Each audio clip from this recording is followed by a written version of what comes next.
Hello everyone, welcome back to a new video. So today's video is totally inspired by Nicole Martin, Pure Pour by Nicole. I just link her whole channel into my description box so you can have a look at her videos. I'm pouring here the reverse LARIMAR effect. So my first color was the Smurf resin ink from AMAZING, and I added a little bit of the interference pearl, just a tiny incy bit. And my second color here is the Inuki.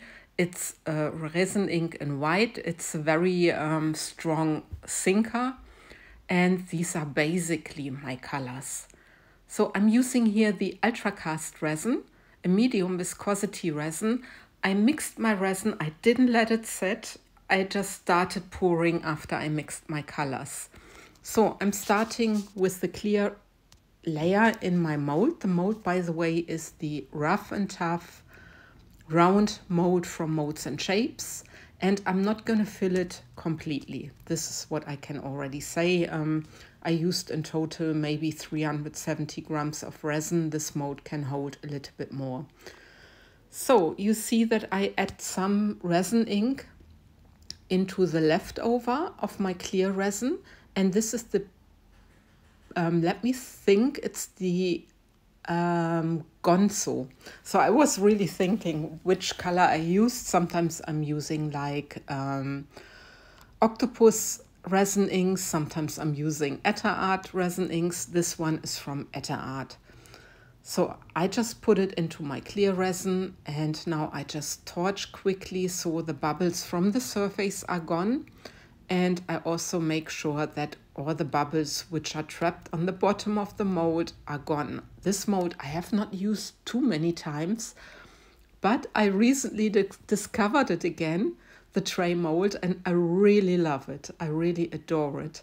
So yeah, just let me take care for the bubbles which are on the surface or on the bottom of the mold, not the surface. And let me just start pouring. So here's my Inuki mixture. I think I mixed it well enough, and I will pour it in a puddle pour into my or onto my clear resin. So you see it. I hope I'm gonna hit the center.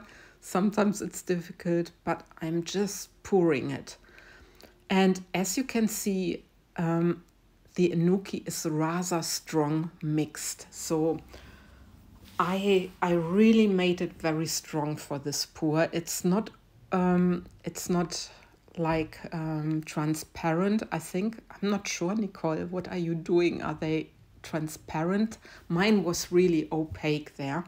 And now I have here my Smurf mix with the interference pearl, and I'm just pouring on top.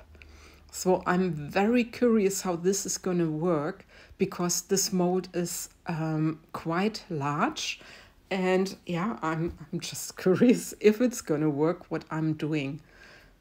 Sometimes, you know, I know I'm taking the risk. It could be a fail. So yeah, let's wait and see. And then I'm taking here my transparent resin for the push. And like I said, this is the Gonzo.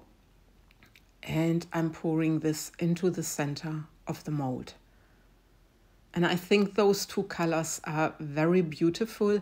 I've recently seen a photo from Nicole because she shared it with me, and she also used blue tones, and it looked awesome. But she used a different mold, and I can already tell you the photo I've seen has a different result than I have. So I guess using different resins, using different molds, sometimes the depth of your pour, it all has influence of your result. But yeah, I'm now curious how this is going to work.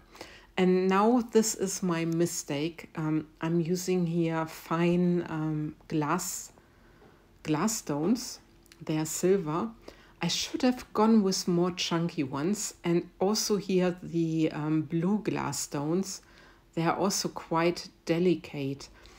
And I really think I should have either gone with nothing or with more chunky yeah, glass stones. But you will see in the end result, and I wonder what you're gonna think about it, and if you agree with me. But we will see at the end.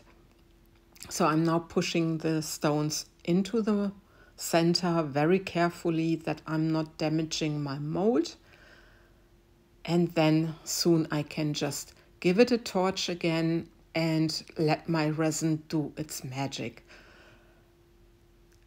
As you can see, the white is it's really quite opaque at the edge. So it also has a very long way to travel to the center. So I don't know what to expect, how it's gonna look like. And resin is just, yeah, how does Forrest Gump say?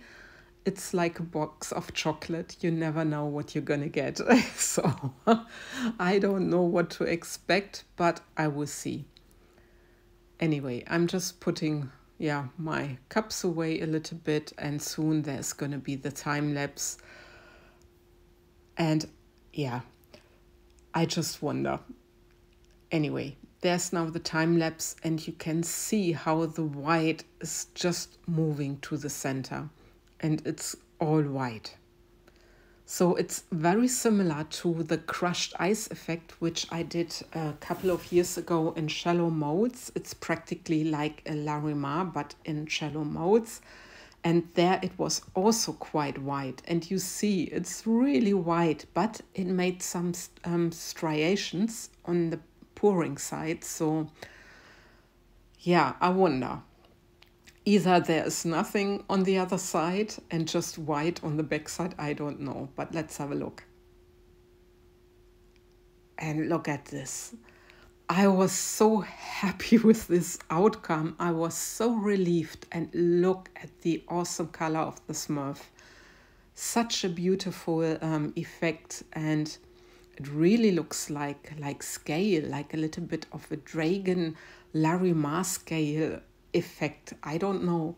So this reversed LARIMAR from Nicole is a very beautiful technique, and you can get so beautiful effects. But like I said, I'm not really happy with the center, which I should have not done this that way. But anyway, it is as it is. And again, thank you, Nicole, for your beautiful technique. So just check her out. She's in my description box. And with this, I love and leave you. I thank you for watching, and take care, guys. Bye-bye.